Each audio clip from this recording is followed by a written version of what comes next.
Je vous invite aujourd'hui à lire, et c'est le texte qui nous est proposé dans la liste de la Bible en 4 ans, dans l'Évangile selon Luc, au chapitre 14. Nous allons lire quelques versets.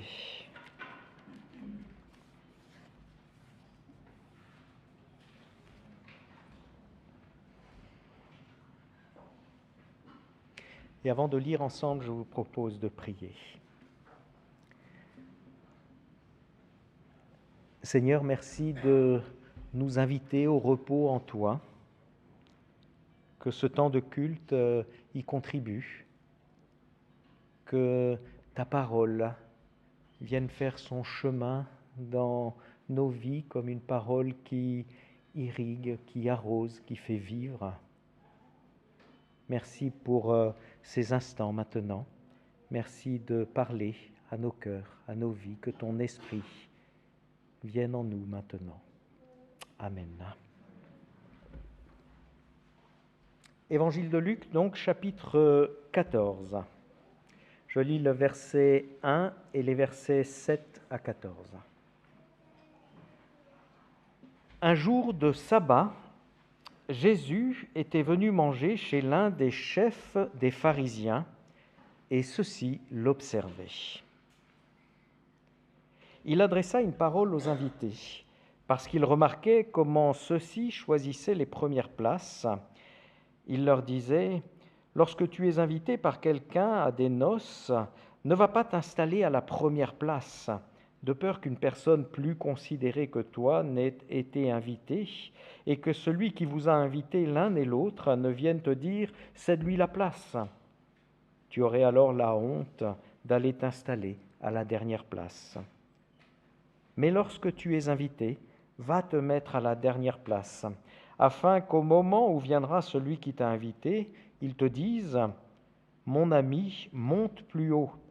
Alors ce sera pour toi un honneur devant tous ceux qui seront à table avec toi. En effet, quiconque s'élève sera abaissé, et celui qui s'abaisse sera élevé. » Il disait aussi à celui qui l'avait invité : « Lorsque tu donnes un déjeuner ou un dîner, ne convie pas tes amis, ni tes frères, ni les gens de ta parenté, ni des voisins riches, de peur qu'ils ne te rendent ton invitation et qu'ainsi tu sois payé de retour. Mais lorsque tu donnes un banquet, invite des pauvres, des estropiés, des infirmes, des aveugles. Heureux seras-tu parce qu'ils n'ont pas de quoi te payer de retour. En effet, tu seras payé de retour à la résurrection des justes. »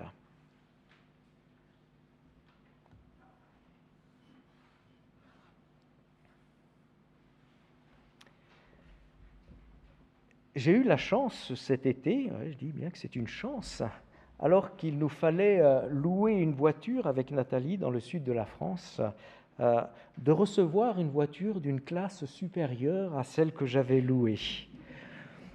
C'est curieux de voir comment ça produit de la joie, ce genre de choses. Peut-être une joie disproportionnée d'ailleurs pour moi par rapport à la situation. Mais enfin voilà, je crois qu'on aime tous se faire surclasser. Ça peut arriver dans un voyage, dans un avion, à l'hôtel et ici pour la location d'une voiture. Nos versets racontent au fond des histoires de surclassement ou de déclassement, ce qui est beaucoup moins drôle. Quelqu'un qui se met aux premières places et qui va se faire déclasser. Et puis l'invitation à se mettre à la dernière place avec sans doute la joie d'être surclassé. Ou bien encore des pauvres, des estropiés, infirmes, aveugles, qui pourraient bien recevoir une invitation absolument inattendue, se retrouver à une table à laquelle ils pensaient ne pas avoir de place. On peut se demander pourquoi est-ce que Jésus donne de tels conseils. Est-ce que notre manière d'agir en tant qu'invité ou en tant qu'hôte l'intéresse comme cela ? D'autant qu'on pourrait être tenté de se dire que ces paroles, eh bien, elles ne nous concernent plus trop aujourd'hui. En effet, en France, quand on est invité chez quelqu'un, on attend plus ou moins qu'on nous dise bah, « assieds-toi là » ou « assieds-toi là ». Et puis la radicalité de la parole à destination de celui qui invite, elle nous pousse tout de suite à dire « mais c'est évident que Jésus ne nous empêche pas d'inviter nos amis et nos familles et proches ». Il n'empêche que Jésus a bien prononcé cette parole. Et c'est important de se demander qu'est-ce qu'il a voulu nous dire là-dedans. Alors, il faut noter tout d'abord que ces versets s'inscrivent dans un contexte, et ce n'est pas pour rien qu'il nous a été suggéré de lire le verset 1. Nous avons en effet ici, du verset 1 jusqu'au verset 24, en fait, des 4 passages qui sont narrativement, on pourrait dire, rattachés à un repas chez l'un des chefs pharisiens. Au verset 1, il est question de ce repas.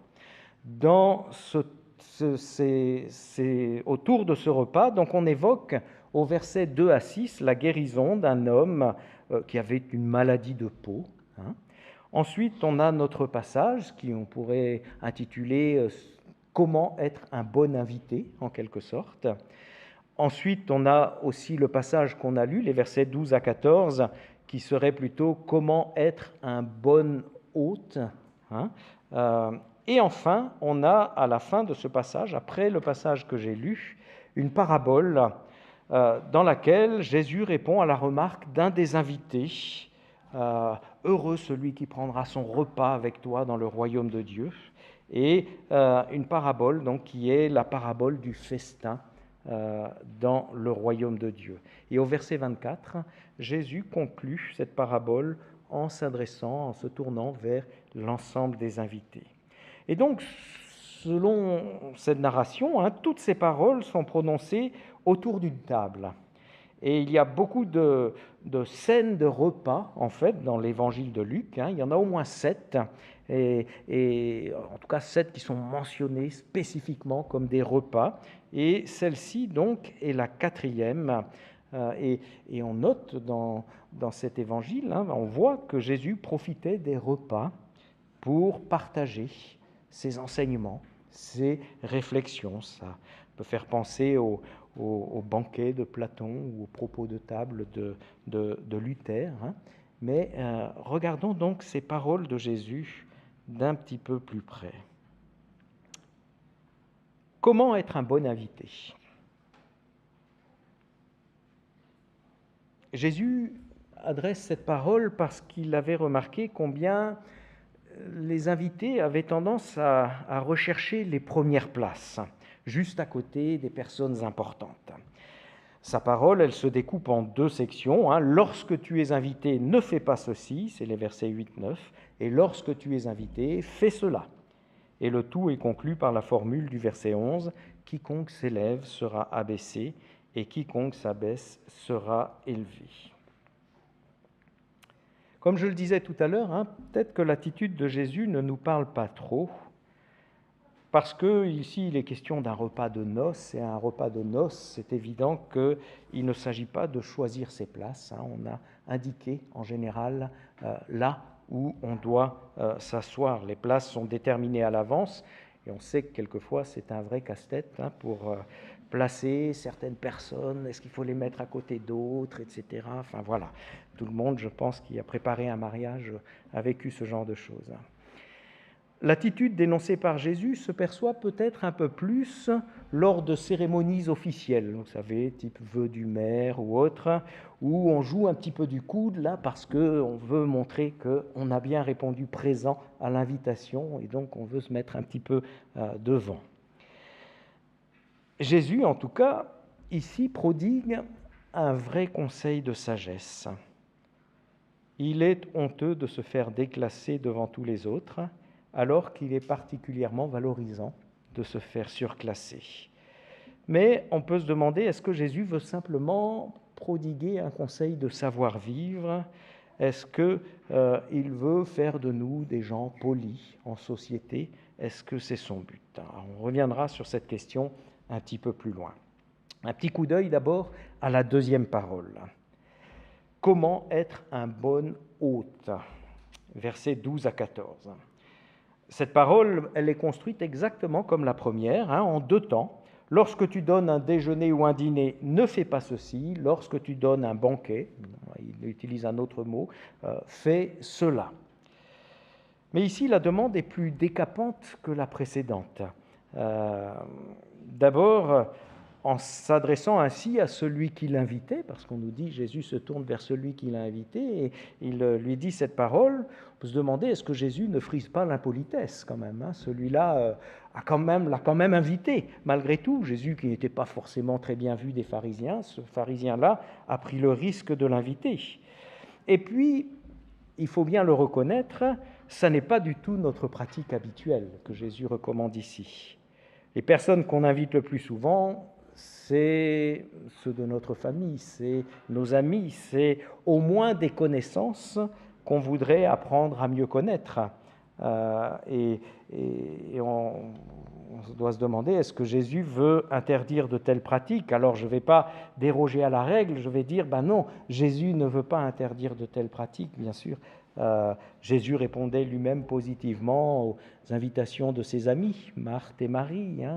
Jésus a voulu passer un dernier repas avec ses disciples, avec ses plus proches dans l'Évangile. Donc c'est évident, je pense que Jésus ne veut pas casser toute convivialité, toute amitié, toute relation familiale, toute possibilité de communion fraternelle même. Si on l'écoute à la lettre, Jésus, on ne va plus pouvoir s'inviter les uns les autres.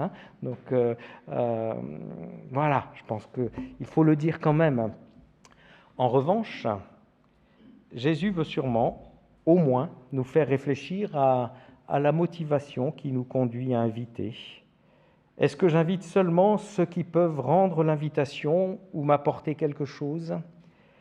Jésus ne m'invite-t-il pas donc au minimum à quitter une logique de la réciprocité et à adopter une logique du don, à savoir me montrer désintéressé, à trouver une vraie satisfaction dans le fait de donner sans rien attendre en retour? Et c'est ce que veut dire la conclusion surprenante du verset 14. « Heureux seras-tu parce qu'ils n'ont pas de quoi te payer en retour. En effet, tu seras payé de retour à la résurrection des justes. » Et là encore, c'est assez surprenant, la résurrection des justes qui arrive ici, rien que ça. Jésus, en fait, partage au moins, encore une fois, cette vérité, comme le fera d'ailleurs plus tard l'apôtre Paul, l'apôtre de la grâce. Jésus partage que ce que nous faisons ici-bas n'est pas sans conséquence dans l'au-delà. Et ceci nous montre que les paroles de Jésus dans ces versets sont plus que de simples conseils de sagesse ou de savoir-vivre sur la terre. Le but de Jésus n'est pas simplement qu'on soit reconnu comme quelqu'un qui a des bonnes manières, comme une personne polie.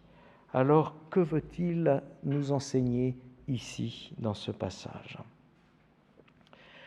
Je ferai 2 propositions. Jésus veut d'abord nous faire comprendre comment devenir citoyen du royaume de Dieu. Ça paraît peut-être la chose la plus évidente.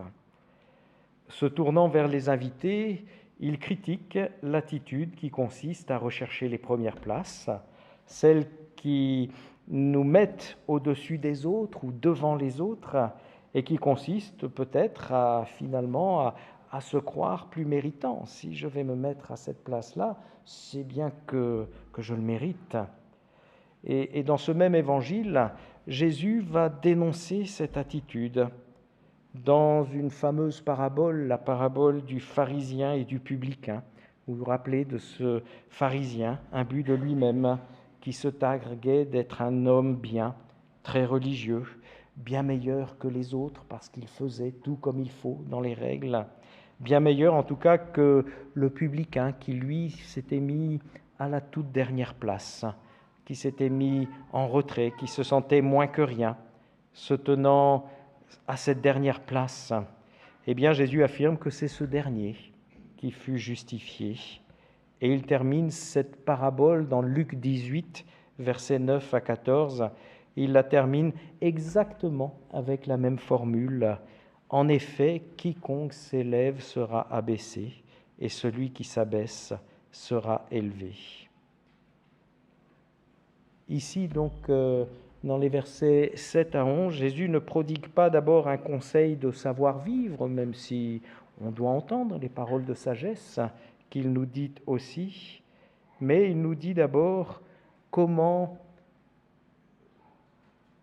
être accepté à la table du royaume, comment trouver place à la table du royaume. J'allais dire, comment avoir droit au royaume, c'est précisément en reconnaissant qu'on n'y a pas droit. L'entrée dans le royaume consiste en un surclassement extraordinaire, pas juste la gamme au-dessus de celle à laquelle on pouvait prétendre, mais un surclassement inouï et totalement gratuit.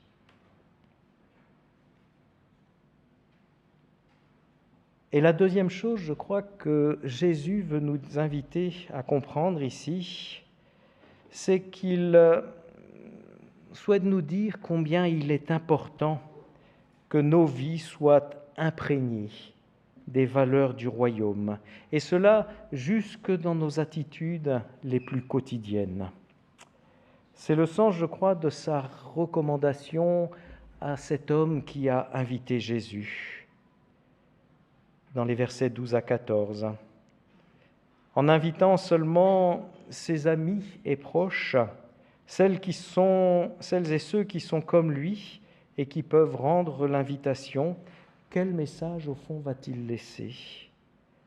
Ne va-t-il pas laisser penser que la logique de la réciprocité est plus importante que la logique du don ?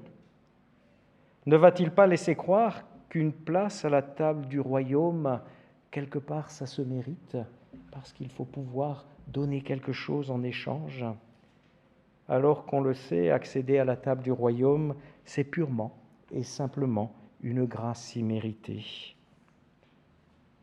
En interpellant l'hôte de cette façon, Jésus veut nous faire, à nous tous, comprendre que notre attitude de tous les jours, nos gestes quotidiens, comme une banale invitation, constituent un message qui peut ou bien contredire les valeurs du royaume, ou bien les dévoiler, les exposer, les mettre en lumière.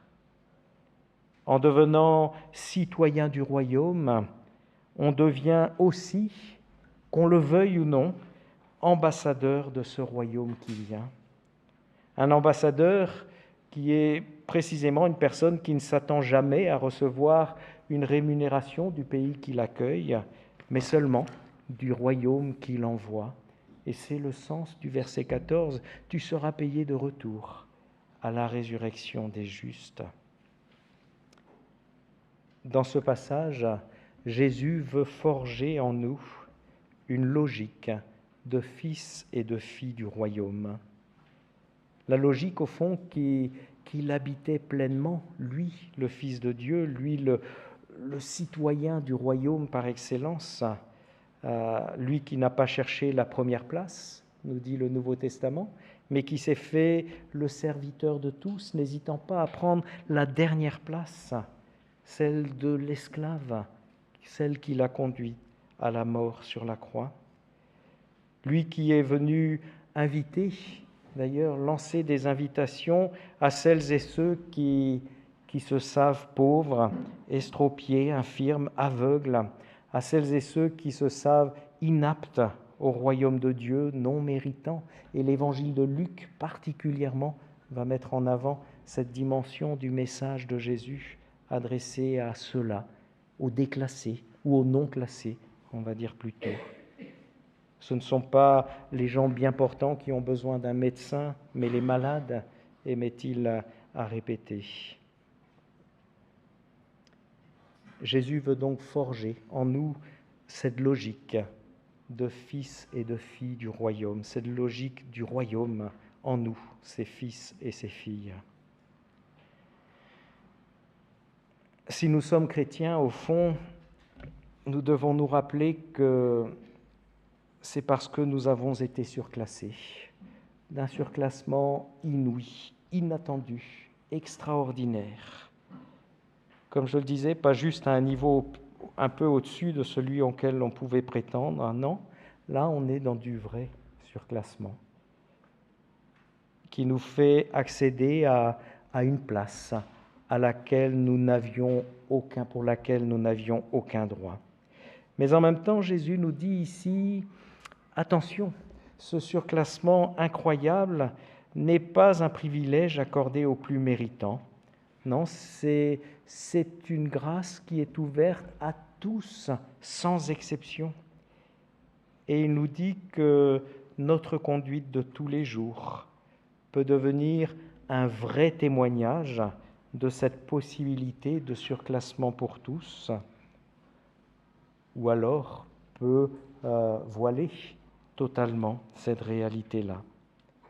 Alors que notre humilité, puisqu'il est question de cela dans les versets 7 à 11, soit un message pour les plus humbles, que notre manière d'inviter annonce que personne n'est exclu de la table du royaume et que toutes nos attitudes quotidiennes, au fond, soient imprégnées de ces valeurs du royaume, parce que c'est là qu'elles deviendront un témoignage que ce royaume est ouvert à tous. Amen.